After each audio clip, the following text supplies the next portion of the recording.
I could see the energy rays, and it was beautiful, but I wasn't scared. I was so calm. And one of them spoke to me telepathically, and they said, "We are not here to judge."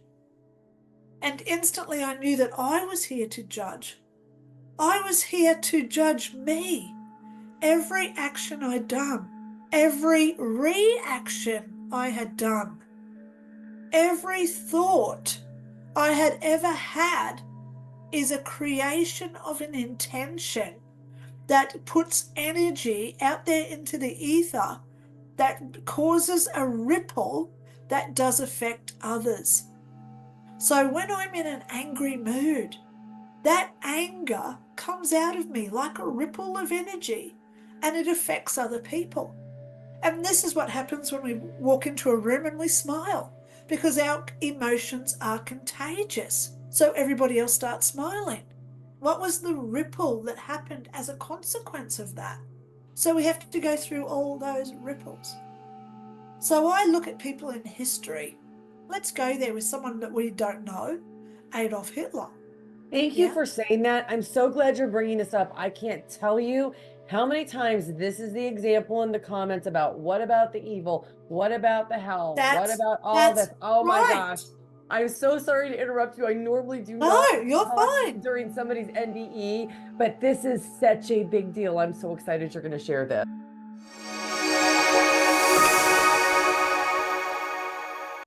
My guest today is Dr. Lynda Cramer, who had a near-death experience in 2001 where she was clinically dead for 14 minutes. During her NDE, time didn't exist, but to her, it was as if she spent 5 Earth years on the other side. And she encountered her great grandmother, who gave her information about the future, not only for Lynda, but also for humanity. Now, this happened 23 years ago, and since then, she has been able to write down and get confirmations for many of those prophecies. So I'm really excited to talk to her today. So Lynda, welcome. Thank you so much for Oh, joining us.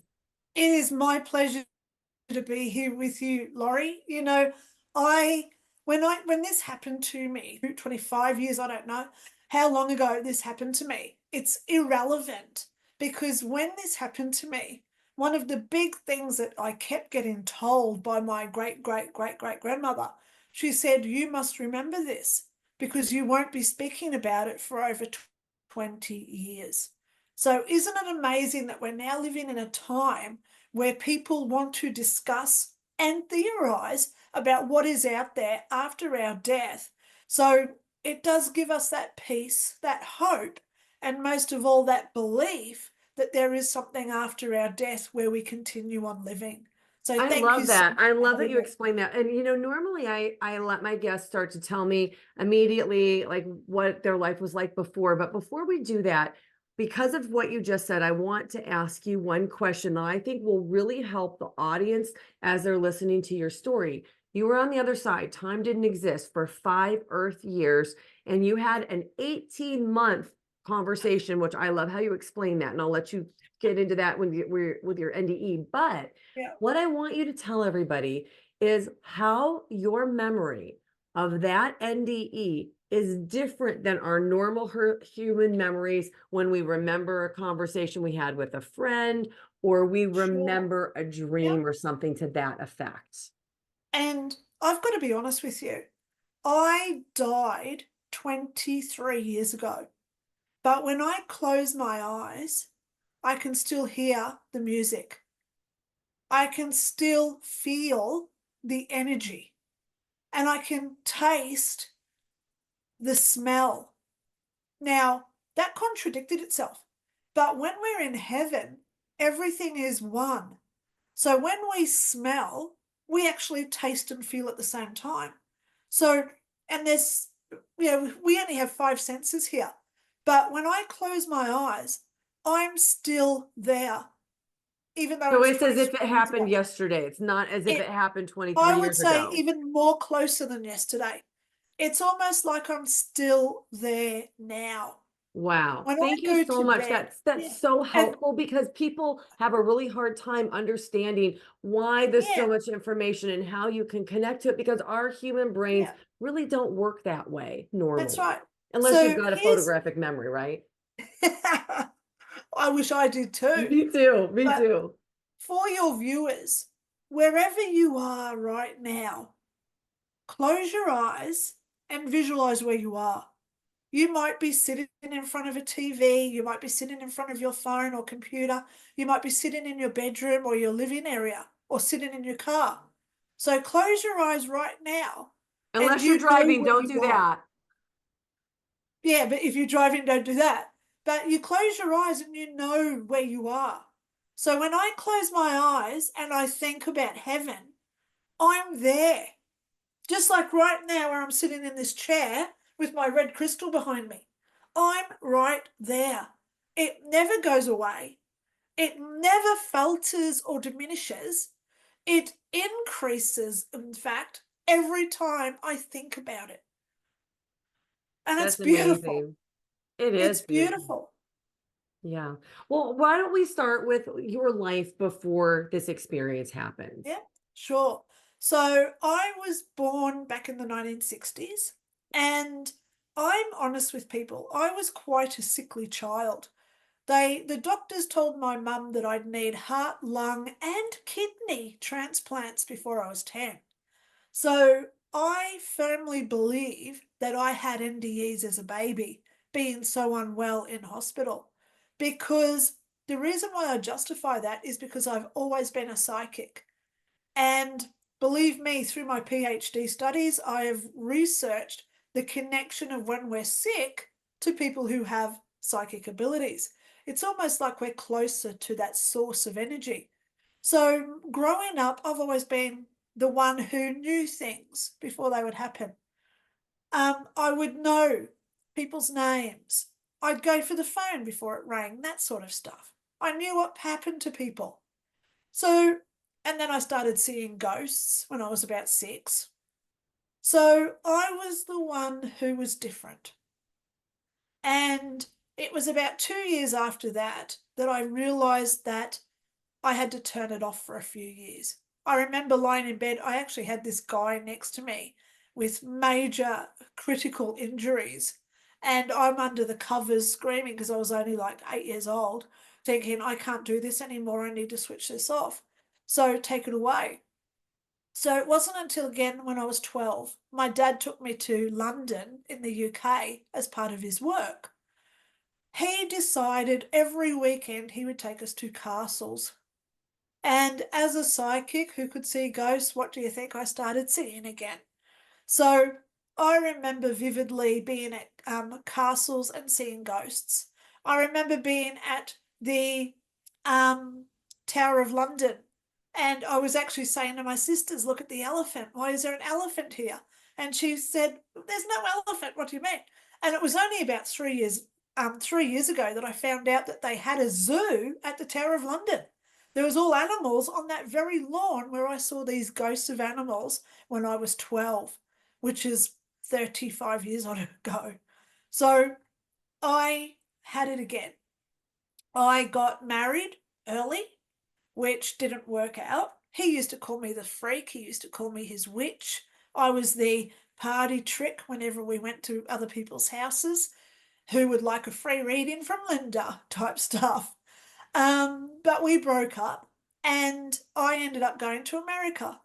Um, I'd met a man through work. I went over there and he said, come on over for a holiday. We ended up getting married, and it was one of the most horrendous, violent, abusive relationships I've ever seen. I don't like talking about the day I died because it was due to his assaulting me. So I now am a counsellor. Obviously, I've got a lot of qualifications to help people through domestic abuse when it does occur, because I believe thoroughly that everything does happen for a reason, and I was put into that position so obviously so I can help others going through the same thing. So what happened May 6, 2001? I was struggling to breathe. I was quite sick. Um, I woke up at about 2 o'clock in the morning. I could not breathe at all. And I made myself get up because I was dying to go to the toilet. Literally, haha, so I can joke about this stuff. Dying to go to the toilet. I made it to the toilet. And as I got to the toilet, I remember taking a breath and I went to sleep. I actually didn't go to sleep. I died. So I then found myself floating in my living room, which was about 5 rooms away. My body was in the bedroom on the ensuite toilet, and I had no concern for where she was. She was, because I was now in the living room, floating up near the ceiling, and I was calm, collected. I had no thoughts of, oh my God, there's so much dust on that bookcase. There was no thoughts of who's going to pay the bills, who's going to feed the dogs. There was nothing like that. It was totally calmness with no emotional triggers at all. I watched the front door come, there was a knock at the door, and I saw my ex, well, is now my ex. He came through the room, opened the door. He let in the paramedics. I watched the fire department personnel come in. I saw another 2 paramedics come through. So after I got all my medical files, I've realised that all that process was actually 45 minutes in Earth time. So from the time of the first paramedics, the second paramedics until they wheeled me out, that was 45 minutes. So I was floating for that Earth time 45 minutes. When they left with my body, I was still floating there. And that's when these orbs came through the door. Brilliant, beautiful, dark blue orbs. Some were small, some were bigger, and they were circular, vibrating energy is what I call it. It was energy. I could see in the middle of them. And look, it even makes my eyes water just thinking about them because they were so loving. They were hovering around me, but they did not communicate with me, but I could tell that they communicated with each other because they didn't bump into each other. They hovered around me for probably 2 or 3 minutes. I'm not sure. It could have been 15 minutes. I do explain all this in my book, by the way. But then they all just stopped and they all went out the door. Then I found myself in what I call the fog stage. It's like closing your eyes and you open your eyes and you're in a totally different place. I'm now standing in this field of flowers. Beautiful, calm. The colours I cannot explain. And as I'm looking around the rolling hills with all these beautiful flowers, and I've got a drawing of what one of these flowers looks like in my book. So these flowers, I looked down and I found that I now had feet because when I was floating, I didn't have feet. So I looked down and as I tried to walk, the flowers moved to avoid being crushed. But then I had an awareness. They moved because they knew that I thought I would crush them. So they knew my thoughts. I couldn't have crushed them because I was no longer in a physical body. So they showed that compassion and perspective, that they were respecting my thoughts. I walked down through the valleys. I saw cities way, way off in the distance. I walked down through oceans, past houses, down footpaths. So when I mention how long I was in this place, I have to estimate because I walk at about 4 miles per hour. That's my pace of walking. So as I'm walking down past houses and structures and trees, etc., I estimate in this place I would have been there for about 18 months because not only the conversations that I had where It wasn't just say, hey, how are you today? It was long conversations. And also when I contemplated my emotions and thoughts, which I'll go into in a minute. But I estimate I was there for about 18 months. Walking into the big buildings, there was no technology, so there was no elevators or escalators, but there were stairs if I wanted to use them. Because by now I'd learnt what I thought I created. So if I thought about being on top of the mountain, I was instantly on top of that mountain. If I thought to be the duck, which I explain in my book about the duck, instantly I became the duck where I could feel feathers and webbed feet and my bill. So we contemplate, we think, and we create. That's what is the biggest message of heaven, because it's so loving that we constantly create love within us and everything else around us, because everything was one. Okay. So in this place, I reckon I was there for about 18 months. The music, I cannot explain the music because we don't have instruments here that describe it. But when I close my eyes, I am still encapsulated by that music. It is right there. I can hear it right now. And it's like a repetitive tribal dance of music. But I cannot tell you what. It's not a string instrument. It's not a percussion, and it's not a wind instrument. Is it the voice of angels? Possibly, because I've never heard anything like it in my life. So I'm in this place walking and talking, becoming other people. I watched bears turning into little boys. I watched this woman. Now, this was a really interesting one because she was right next to me when she did this. She was a medieval woman, sort of like Anne Boleyn, dressed in this long velvety type gown.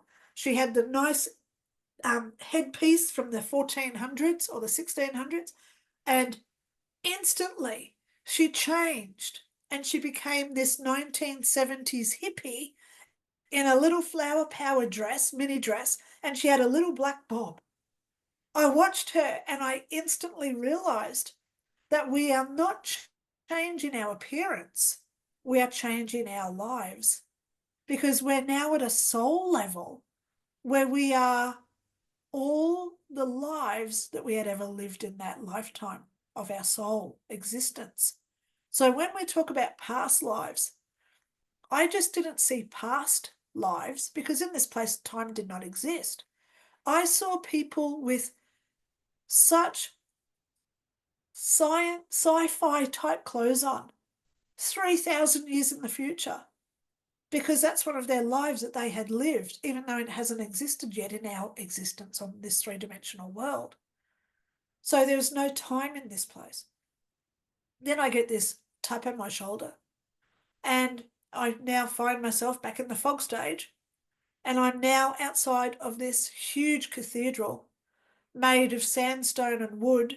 The wood paneling, I estimate 300 feet of wood paneling just from one tree. So you can't imagine the size of the trees it would have been to create this structure. As I walked in, the sandstone blocks, I can't explain how big these were, they melded with the wood. So there was that connection. And there was long pews, long church chairs called pews. Probably 30 people could easily sit on these seats, and it was made from one piece of wood. Immaculate, beautiful. And as I'm looking down this long corridor, way at the end there was three beings there. I've got their picture is actually my book cover, so I'll just quickly show you this one. That's my book cover with these three beings. They were not beings, they were energy. The energy was going up like a reverse waterfall, and it was swirling around where their heads were. But it wasn't just going one way, it was going both ways at once. And it was dimensional. I could see into them. And in front of them, there was this huge box, and it had energy coming out of it. I could see the energy rays. And it was beautiful, but I wasn't scared. I was so calm. And one of them spoke to me telepathically, and they said, "We are not here to judge." And instantly I knew that I was here to judge. I was here to judge me. Every action I'd done, every reaction I had done, every thought I had ever had is a creation of an intention that puts energy out there into the ether that causes a ripple that does affect others. So when I'm in an angry mood, that anger comes out of me like a ripple of energy and it affects other people. And this is what happens when we walk into a room and we smile, because our emotions are contagious. So everybody else starts smiling. So in this place, I had to look into that box, and in the box were thousands, millions of my memories, all in little round orbs with like a little TV screen in the middle.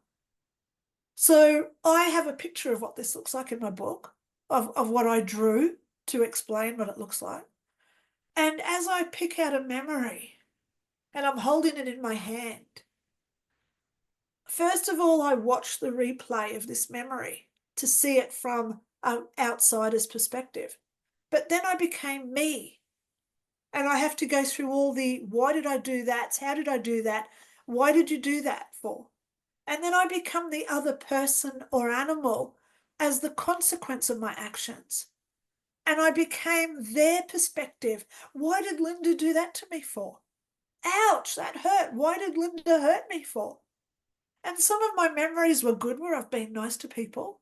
And it's tenfold. The emotion is so amplified that anything I did good, even smiling at a stranger, in heaven when I'm judging myself, why did you do that? I'm crying my eyes out with the appreciation and the gratitude from the person I smiled at. So bad things that I've done, like, I don't know, we all do it. We tell people, oh, stop doing that to me. You know, we've been nasty every now and again. When you're angry and you flick somebody off or you say things that you don't really mean, all those memories of our intentions is what we have to heal. So how many of these memories did I go through? I think I processed 6,000 or 8,000 of them, picking one out at a time, and then the process of healing it. Some of them would have been probably, if I had to guess, 10, 15 minutes. But other ones were more heavily, really not nice ones or really good ones, where you've really got to sit there and psychoanalyze it. Why did you do that? What was that repercussion? What was the ripple that happened as a consequence of that? So we have to go through all those ripples. So I look at people in history. Let's go there with someone that we don't know, Adolf Hitler. Thank you Yeah, for saying that. I'm so glad you're bringing this up. I can't tell you how many times this is the example in the comments about what about the evil? What about the hell? What that's about all that's this? Oh my right. gosh. I'm so sorry to interrupt you. I normally do No, not you're talk fine. during somebody's NDE, but this is such a big deal. I'm so excited you're going to share this. Okay, look at Adolf Hitler. Obviously, not everyone is totally 100% bad. His girlfriend, Eva Braun, obviously saw something nice in him. Yeah? So we can't judge if he was all bad or partly good or whatever, because we separate from him. But when we look at his atrocities, like the genocide with Auschwitz, which is horrible, extremely horrible things. I today in 2023, I'm sitting here now with you telling you what a man 100 years ago did. But because I'm having this emotional effect from what he did, he had to now heal that ripple in his life review. Even though I've never met him, but because I know him and I get that emotional response to what he did, he now, when he faced his life review, standing there with his own box of memories, or however he perceived it in his own reality, he has to go through every single one of those lifetimes. Every single person that he deliberately hurt, he has to judge himself why he did it. So let's look at someone that we do know about, Bill Gates. Now, Bill Gates, he's had a wife, he's had kids. I'm sure not everything about him is bad. But when we look about his deliberate intentions of what has now harmed quite a few people without saying what he's done, I hope people are reading through the lines here. But when we look about anything medical that he's brought out since the pandemic, where there have been people hurt by those, and look at the polio vaccines and other vaccines that have had reactions, where they know it's done that. I don't want to be a fly on the wall when they have to judge themselves why they did that. It's personal for them only. We don't have to be that, we don't have to be the one that says, I'm going to punish you for this. I don't have to be the one who says, I'm going to make you suffer for what you've done, because ultimately that's just my ego. And when we let go of ego and we allow karmic energy to do its job, when they are standing there, going through that box of their memories, believe me, it is tenfold. So why do we have people being nasty? That was taught to me after I finished my life review. I got the tap on the shoulder, and now I find myself in this white space. No walls, no floors, no ceiling. But I can't feel what I'm standing on. So if you put your feet on the floor right now, you can feel floor there.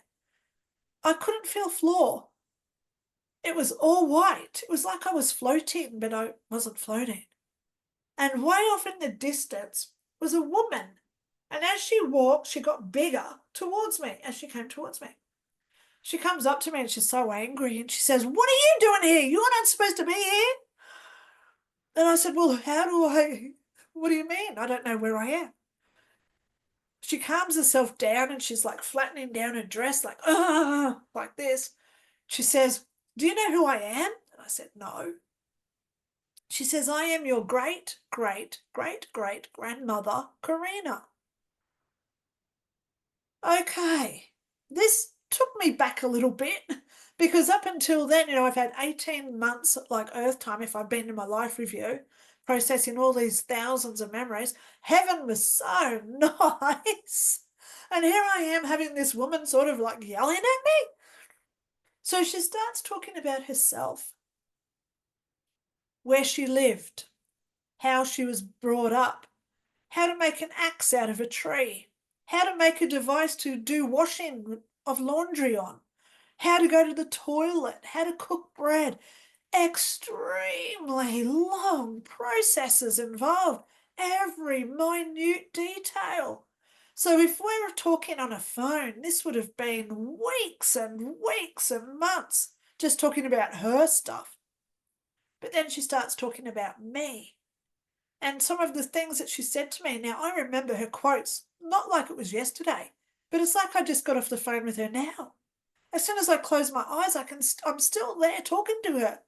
And one of the things that she said to me was, "You must go back and you must remember this date," because the date she told me. She said, "On this date, you will conceive your daughter, who is very important to us." Us? Daughter? You're telling me a date 4 years away? So now I'm feeling like John Connor out of the Terminator movies, sort of. So she's telling me about jobs that I'm going to have. She told me I'd work with the police for 10 years. I did, 2002 to 2012.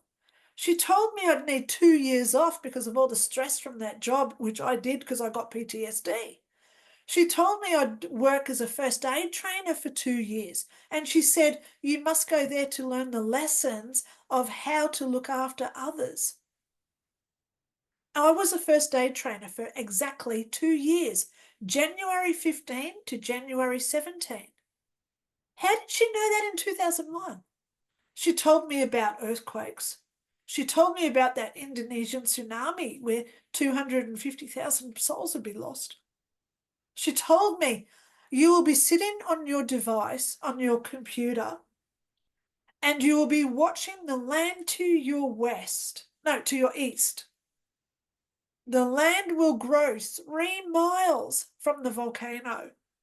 Now, when that volcano happened in Hawaii a few years ago, I was there every day watching that lava flow because I knew, and I told people the week before that happened, that we're going to have a volcano in Hawaii is about to go bang, and it's going to grow 3 miles of land.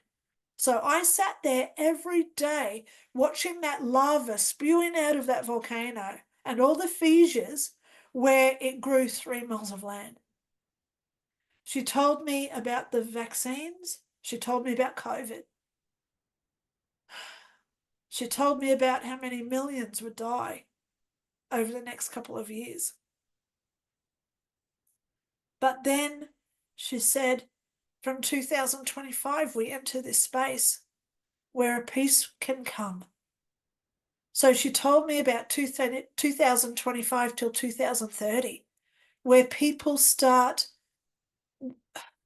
she didn't say waking up, but it was interpreted to me as people are learning what is truly out there. So this to me was people are waking up, like growing spiritually. We are realizing that this materialistic world with governments, banking systems, food, because in heaven we don't eat, all this materialistic stuff that we exist in is not the end of the story. So then Karina started talking to me about life lessons, life contracts, reincarnation, which I have a picture again in my book. She said, you cannot go into that tunnel. So I've got a picture of the tunnel, what it looks like, and I explained the tunnel. She said, if you go into that tunnel, you can never go back.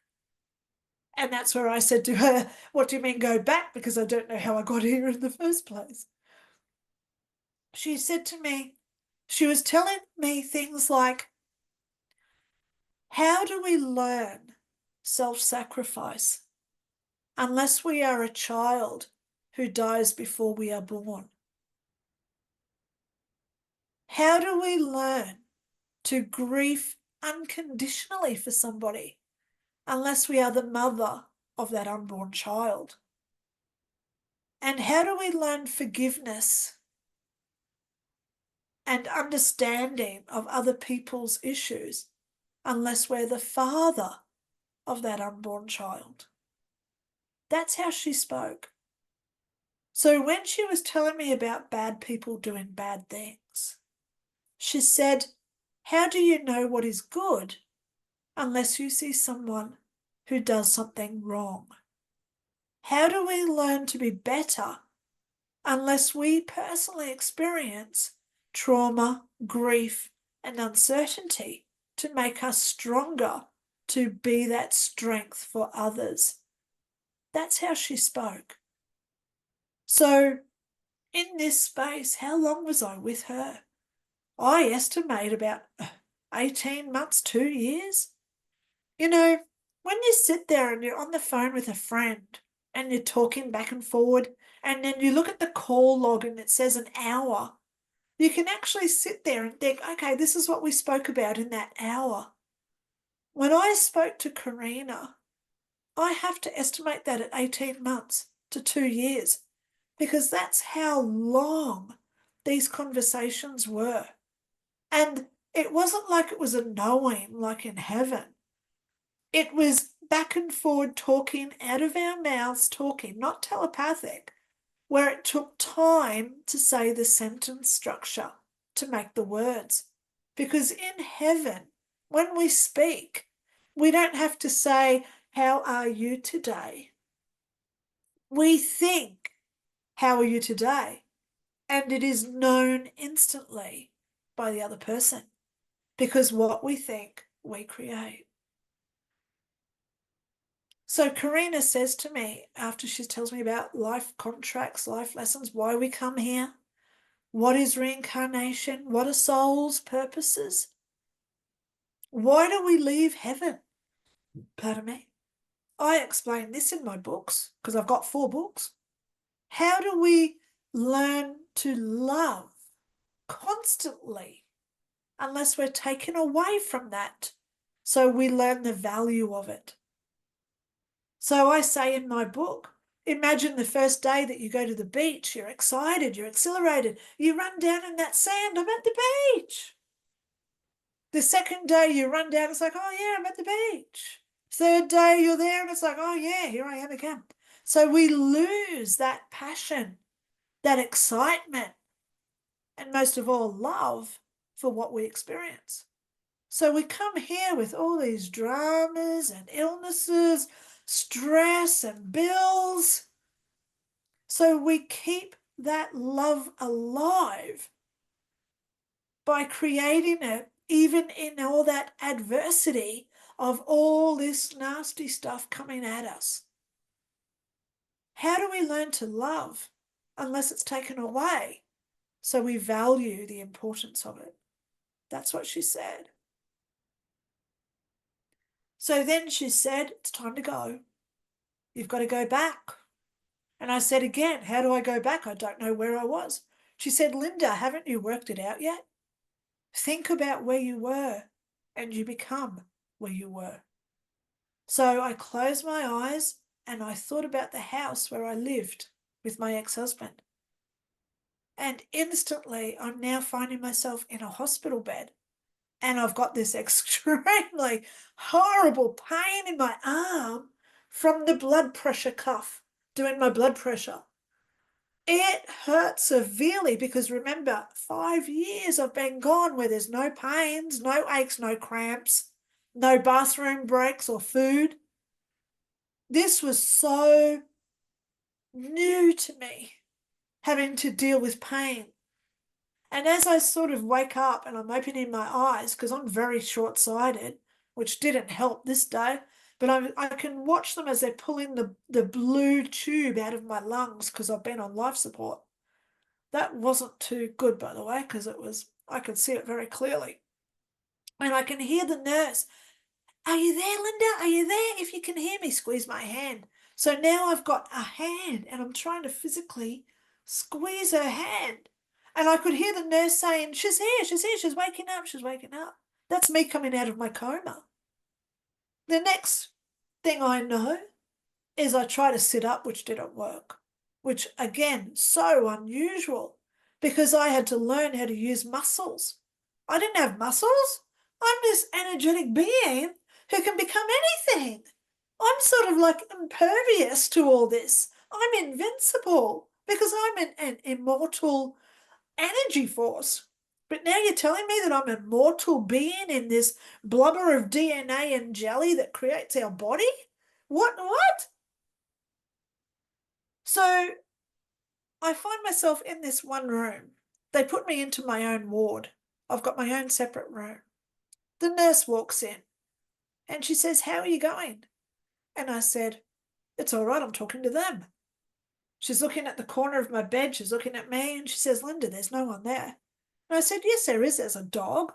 Looks like a light sandy coloured Labrador. There was a boy, there was a girl, there was a lady sitting in a chair, and there was a man, oh, old lady, probably 80 years old, and there was a man there, probably mid-50s. She's looking and she says, "No, there's no one there." So I looked at these people and I said, "If you're here, you want her to know that you're here, can you please bang on the window?" bang, bang, bang on the glass. The whole window shook. She dropped her clipboard, she ran, and she never came back into my room. So it was constant. I'd go for the phone before it would ring. I knew which way to go to work, etc., because there'd be a car accident there even though I didn't know about it. I'd know cars coming over the hill towards me to avoid them. I'd know houses, colours of rooms. I'd go to people's places and you know where the bathroom is. You know, I remember going to a friend's house, and as I said, oh, I'm just going to go to the toilet. I said, oh, where do you keep your toilet rolls? Because there's none in there. She said, how do you know that? I said, because I can already see it. And that's how I do it. I see it. I get this little TV screen that comes up, and I see little visions on there of what's about to occur. I have this lady with me who I explain in my book. She takes up the whole first chapter. Who is she? My angel, my guide, my protector. She saved me from a car accident. She healed my broken neck, and she has appeared at the pool to tell me that I was about to start seeing spirit guides, because that's another thing I've been upgraded with. Not only am I a psychic medium, I have all these gifts, but now you're telling me I also see spirit guides? So I now see spirit guides. Just this morning, I told a lady what hers was, and she said, oh my God, I've been collecting that animal all my life and I never knew why. So where is Lynda heading now? Lynda openly discusses everything I've been through. I now understand through my training, getting a PhD, life coaching qualifications. I'm an ordained reverend. I've got about 20 qualifications on my website if you want to have a look at those. I talk to people globally every day. I hardly ever take time off because the world now is in this grief-stricken madness where we all deserve to live like heaven.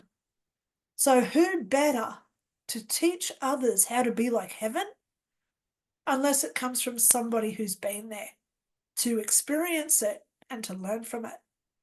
So if I have a mission in life now, a purpose, it's to make you your best version possible. So that's what I do now. And I welcome emails. I welcome people who want to book sessions with me. I do sessions like psychic reading. I do personal development and growth, how to get through bad situations in life, how to seek that clarity that we all deserve, and because we are treasured people. But most importantly, I love teaching self-worth because we are valuable. Every single one of us is that drop of heaven, living an individual life that we can't fathom in this three-dimensional world, but we are all connected. And it's through that unity of that love that does create a better, loving energy for the whole planet. So there's my story. Lynda, I love your NDE so much.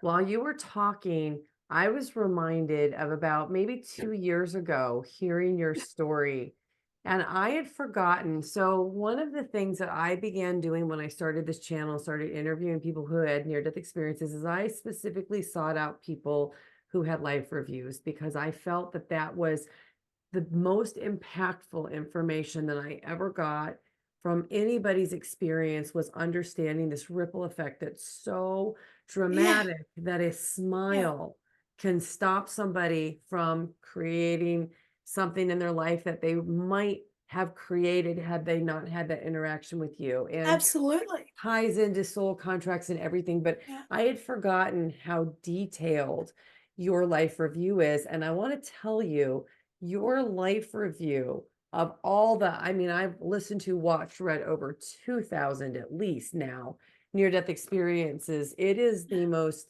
detailed and incredible. The only one that comes close to that life review is my friend Jeremiah, who I interviewed on this show. And he also had the orb experience that you did, but a little differently. And I've Yeah. never Well, ever heard anybody have a box. It was almost like it reminds me of Hermione's purse, where you can reach in there well, and it doesn't end, right? Of all those I bubbles. I actually call it the Ark of the Covenant. I love If you it. watch Indiana Jones. Yeah. Yes, I But do. you've just brought up a very big topic. Why does everybody have different experiences? And I can explain that in layman's terms as being that we all have a perception of our own consciousness. When I talk about the energy of heaven, that energy is consciousness because it's alive, it's thriving, it's intelligent being in energetic form. So when we go to heaven, some people see angels, Jesus, Muhammad, whoever. If you look at Billy Stanley, he saw his stepbrother, who was Elvis Presley. He met him there. So I didn't see Elvis, I didn't see Jesus, but it doesn't mean they weren't there. Just because I go to the beach today doesn't mean I find shells, right? But shells are at the beach.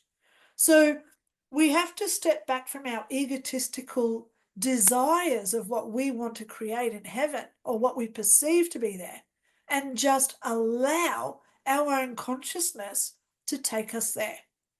So the more we live in that upper vibrational stage of compassion, kindness, love, and etc., we do go to heaven because, as you know, you've studied so many that have gone there. So why do people go to like a hell experience? Is what I learned there from Karina. She said those that are hanging on to grudges, regrets, those who live in revenge, those who deliberately do things to harm or hurt others, they then have to feel that weight of their actions, which creates that hell experience for them.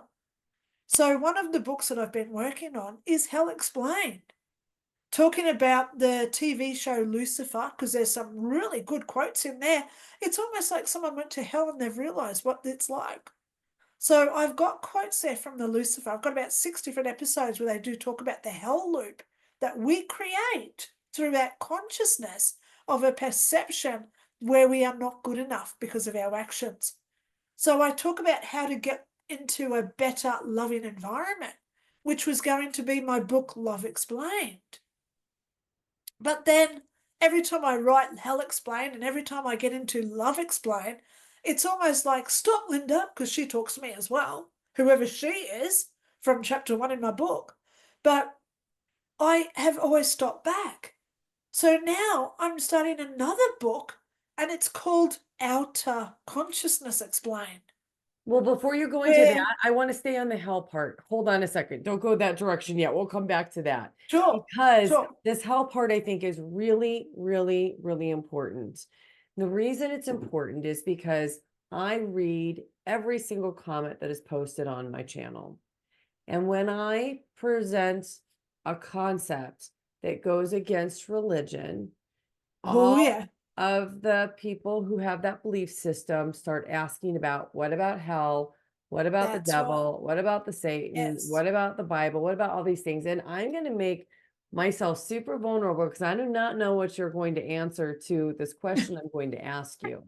But when I was on the other side, I had this knowingness that hell did not exist in that place. It couldn't. The only thing that existed in that place was love. There was nothing else that could have existed. So I'm that's going to ask you right. because of the quote that you said while you were talking about this. You said, just because you didn't see Jesus doesn't mean he wasn't there. So are That's you right. saying that just because I didn't see hell doesn't mean that hell is not there from your perspective? I thoroughly believe heaven is nowhere. Let me explain. There is no physical location for heaven. Heaven is energy. And when we go past this three-dimensional plane that we live in, which is so limited and it's so hard to break out of, but once we go into different dimensions, like a lot of people now are saying, 5-dimension, we're going to ascend to this 5-dimensional realm. Where is it? There is no where. There's no how, but there is just is. Because it's everywhere. If we look at the word bilocation in science, because I've studied a lot of science trying to understand what I went through, when we look at bilocation, we can't physically create it because my hand cannot take up the same space as my other hand. They don't penetrate. But in heaven, it does penetrate and it becomes one. So that's what happens here with this three-dimensional world. We've got the three-dimensional Lynda hand, but when we look at someone from heaven, their hand is in us. It bilocates. So heaven is everywhere. It's within us. It's within my pen. It's within my computer mouse. It's within my tissue box. It's everywhere because it's the energy of consciousness. So when we create a heavenly experience like what you've had and a lot of other people, we're creating that perception of what we have believed. That's why do you think I went to a church? Because I was sort of brought up religious. Why did we all land in the field of flowers? Now that there is why I went and did my PhD. Why do so many people land in a field of flowers? Is there an X on the ground and it says here, X marks the spot? When you land in heaven, that's where you all land on, like a landing strip? So why is that so common with people of different races, different religions, different beliefs? So I look at those commonalities that occur that proves that even though there's no physical place of heaven and no physical place of hell, they exist within us and it's everywhere. So does that mean that hell is everywhere as well? Yes. Every time I have a bad decision, every time I have a bad thought, oh man, I wish that would happen to that person. Every time I create that anger, every time I create frustration, stress, I am lowering my vibration, which takes me into that energetic plane of where hell exists. Hell exists down here in low vibrational states, like a dimension. Heaven is a higher vibration. So when you look at things like singing bowls, tinchy bells, when you look at tuning forks and they are set to a set vibration, the more we raise ourselves up, the more we don't get affected by what's down here. But when we're down in this, we don't get affected by what's up in there. So I hope that sort of explains it to you. No, that's probably the best explanation I've ever heard anybody, especially when you were doing this and you were showing that visually. It was very understandable. Yeah. It makes so much sense. So I'm going to ask you this question because it kind of tacks on to the rest. Yeah. So if heaven exists all the time in all these dimensions, inside my pen, inside everything, but we leave our spirit body and we go somewhere, who goes to heaven versus hell? How does that work? Okay. So let's look at somebody who does things deliberately. Now, if we look at the TV show Lucifer on Netflix, the ones who know that they've done things bad. So intention. That's the word, intention. Okay? Let's put it this way. Let's say I go to the park today and I'm drinking soft drink, okay? And I think, oh man, I don't want this anymore. So I throw that soft drink into the lake. Next day, I go down with another bottle of soft drink and I think, oh, I'm finished. I throw it into the lake. The next day, a man comes up to me and he says, are you aware that when you throw that into that soft drink into the lake, not only the liquid is poisoning the fish and killing them, but the plastic is also getting eaten by the turtles and the fish and they die from the plastic. So now I know it's wrong. So the next day when I go to the lake and I've got my soft drink, if I decide, knowing that it's wrong, to throw that into the lake, that is causing that ripple effect of whether I go to heaven or hell. And that is what we have to judge in ourselves. No one else can do it for us. So the more things that we do where we hang on to regrets and grudges, like the beautiful thing is, I've got the most gorgeous story to tell you. Just yesterday on our news, a man is a cyclist. He rides a bike and he got hit by a huge SUV car.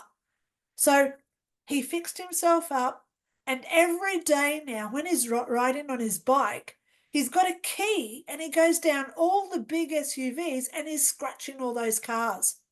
So these people haven't hurt him, but he is now deliberately blaming them for the other car that hit him. So what this man has now created is this perception of being nasty. Do you think he's operating on a high vibration or a low vibration? He is now creating anger, hatred, frustration. He's causing other people to feel pain. And if you know me, I live by the philosophy, no harm to anyone. So he is deliberately, with him knowing that it's wrong, he's doing that to other people. So when Right. But when you say that then, and you say that these intentions cause people to go to one place or another, he yeah, scratched some cars, so now he's going to hell. he Or explain what that means. may, because it's his own perception. I can't judge Just where his he perception. goes. So hell isn't a place we're being sent. Hell is a place where we take Recreate ourselves. it. This is the Recreate differentiation. it. We don't get sent to hell. When we die, there's no, we do have an, oh my gosh, here we go. Another one of the things I do, I see angels. And I've seen a few angels in my life. And one of those was Uriel. He turned up at my house with a lady and he said to me, I am the angel of death. He wasn't there to take her. He was there to guide her through the grief of losing her son, who only died like two weeks before. So he was helping her through that grief process. So when we look at angels, do they come to take us to heaven? Do they come to take us to hell? No, but they will assist us to get through the process, but they don't create the pathway of which way we go. We create it. We are that manufacturer of our own reality after we die. So I try every day, because I've been to heaven once. I want to go back there. I know how to get there. So that's why I teach people, if you do want to go to heaven, these are the steps, these are the processes, this is what you've got to let go of. Allow, don't judge, and you'll go to heaven. But if we stay on this path of being nasty, judgmental, accusing, sarcastic, belittling others, jealousies, being selfish, all that stuff, which, believe me, society loves it when we're doing that sort of stuff. But the more we do that, the more we are only making ourselves suffer. And it's as soon as we let go of it, and as soon as we learn to forgive, I don't care what Bill Gates does. I don't care what Adolf Hitler did. Because at the end of the day, I allow them to do whatever they wanted. Because I know the judgment that they have to make to themselves. And it's bad, tenfold. Yeah, So I I think that want that's so tenfold. powerful. This is so powerful. I think people Yeah, need to hear this. I want tenfold of love. Yeah. You know, when I smile at a stranger, to me that's just like, oh yeah, Linda, you just smiled. But when I'm in heaven and I'm there, oh, because it's like it's in your face, this boom of happiness. And you're sitting there and then you start bawling your eyes out. And it's like, wow, I feel it to my core. That's how powerful it is just by smiling at somebody else. And look at me now. I am absolutely charged up because I'm just thinking of one memory of smiling at a stranger. I love it. So powerful. This It is the whole is. message of this channel is that We, you are a yeah, powerful soul. we don't know how powerful our thoughts are. Our thoughts are our intentions, which then, through the neuroplasticity of our brain and all the other channels through the brain process, it comes out of our mouth as words. So, our words, every single thing we say, we create. Right. So, I live by simple philosophies. And one of Okay. those is my post it notes. And my big one is I am, I have, I do. I have, I I do, have, I am. I do, I am. Okay. I have love. I have loving friendships. I have love within me. I do create loving energy. I do every day create what I want to be in my future. I am love. I am a positive, loving person. I am healthy. I do eat healthy. I have health within me. So the more we say the I ams, I haves, I do's, the more we create. Just like the power of attraction, the law of attraction or manifestation, spells, incantation, whatever you want to call it. My first husband used to call me the witch. And it wasn't until about 4 years ago I realized he was right. Because I manifest, I create, I incite in others what they want to be. I love it. I am That's so a witch. happy. I am so happy you shared that, Lynda. This is the reason that I love to do this, because when I talk to someone like you with your vast experiences and your amazing way of explaining it, and then these little tricks, and when I say little, I should use air quotes Yeah. because they're massively big. But for the people that are watching, they're not probably going to have a near death experience, but they can take the I am, I have, and I do. And you Yeah. gave a beautiful example of how that Yeah. works, how they can do it. And they can take a Yeah. simple free post-it note, write that down, and begin right Oh, now yeah. Can I practicing that. tell you? I'll tell you a little story. It was January, about, oh God, about 8 years ago, January. I went to my doctor and I said, he said, why are you here today? And I said, I want you to weigh me and log it in your diary what I weigh. So he weighed me. I went home and it was exactly 3 months later, I went back and he said, what are you here for today? And I said, I want you to weigh me. So he looked at me and he said, what happened? I'd lost 16 kilos in 16 weeks. I'm sorry, 12 weeks, which is about 40 pounds. He said, what did you do? And I said, nothing. He said, what did you eat? I said, I ate cheesecake and chocolate every day. He said, you must have done something. What did you do? And I said, I'll tell you what I did. Every day for the past 3 months, I said, I am healthy. I am thin. I am skinny. I am losing weight. Every day for 3 months. And I lost 16 kilos in 12 weeks. So I proved the power of our thought. Now, something else you don't know about me, not only have I got a broken neck, I was diagnosed with a brain tumor in 2017. And in 2019, I was diagnosed with throat cancer. Now listen to the way I talk. Not I have, I had, because it's now past. It was an inch lump. So that's that big in my neck. I've got all my scans, all my x-rays, ultrasounds, MRIs that prove I had these injuries. And guess what? I don't have them today. Do you see a shaved head from having brain surgery? Every day I said, I am healthy, I am fit, I am strong, I have my health, I am healthy, I do health, I am healthy. Every day I surrounded myself with positive thoughts. Every day I did the exercises in the back of my book on how to be like heaven again. Every day I filled myself with that high vibration where lowered vibration does not exist. Because down in those lower vibrations, that's where injuries and illnesses all survive. Dr. Joe Dispenza speaks of this.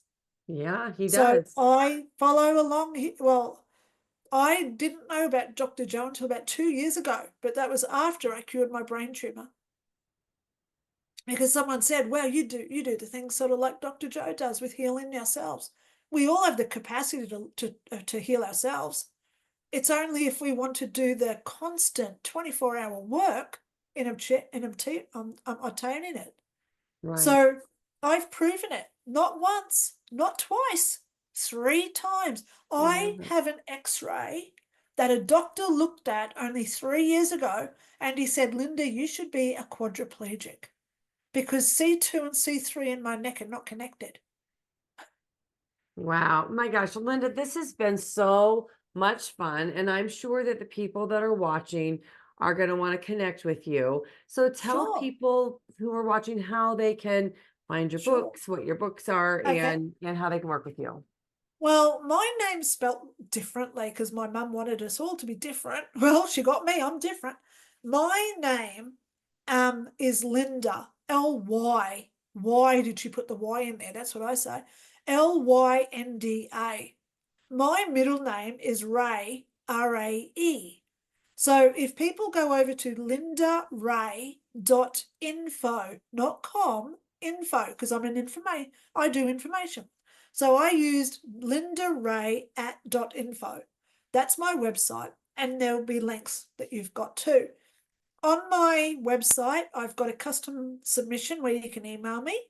I've also got a link there to all my books, and I've also got a link if people wish to buy a session with me through Zoom or FaceTime or however they want to communicate. I personally don't charge for my readings because I talk to people globally. I only ask for a contribution of what people can afford because, you know, we're going through hard times. I do not put my ego into my work. I am so humbled and so appreciative. I am just an average middle aged woman from Australia who's had an exceptional experience where I just try to do my best to bring out everybody else's best as well. Look how much needed it is right now in what the world's going through. The world is hurting, not just the humans, we're talking about the animals, the trees, the water. The core of Earth is screaming out in pain because of all the judgment, hatred, and other negative energies that are being forced onto us with mandates and other lockdowns and all these other do this or do that philosophies. So I do my best to put everybody in high vibration. I'm also on YouTube. I've got over 11,000 subscribers. My channel is called Dr. Lynda Cramer, Lynda Cramer with a C. Yes, even that's spelled different. But why? But I'm not different. My whole name is spelled different. But at the end of the day, I do my emails every day. I get a lot of emails, and like you, I reply to every single one of them, well, as best as I can. And on my YouTube, I try and reply to every single comment that's made on my YouTube channel Yeah. as well. Yeah. And as you It's know, almost there's a no full-time job money. sometimes, isn't it? Yeah. Well, I But do readings. I super appreciate every comment. And as Yeah. a matter of fact, if something about Lynda's testimony, her life review, or any of the other experiences that she had really touched you, resonated, I would love to hear what resonated Yeah, with you in this conversation in the comments, me actually. too. Yeah. Yeah, you too. Lynda, this has been so much fun. I have loved this. Now, normally I ask a lot of questions. I kept writing questions down and then you would answer them and I would cross them off. You covered so much. You said your experience is extraordinary. And I want to say you are extraordinary. And I want to thank you Wow. so Now much. you've got me crying. You almost made me cry too. Thank you Yeah. so much I can feel your vibration and your kindness. I can feel your love. It makes me want to cry as well. And I just want to thank you so much for what you're doing to wake up the collective consciousness, Yeah. to do readings for people and to not charge them and then just be on the honor system of whatever you can afford is really walking the walk and talking the talk. So thank you for what you're doing to help raise the collective consciousness. It is Well, so needed right now. and thank you so much for everything you're doing too, darling. You know, we don't look at this as a solo effort. I look at this as you do your part, I do my part. And around the world, we are creating that ley line of energy from Yeah. you to me to someone else in Spain to someone in Portugal to someone over in Canada down to Argentina, someone in China, Russia, all the way down to Antarctica. We have to each be our little individual energy bursts to create what we want globally.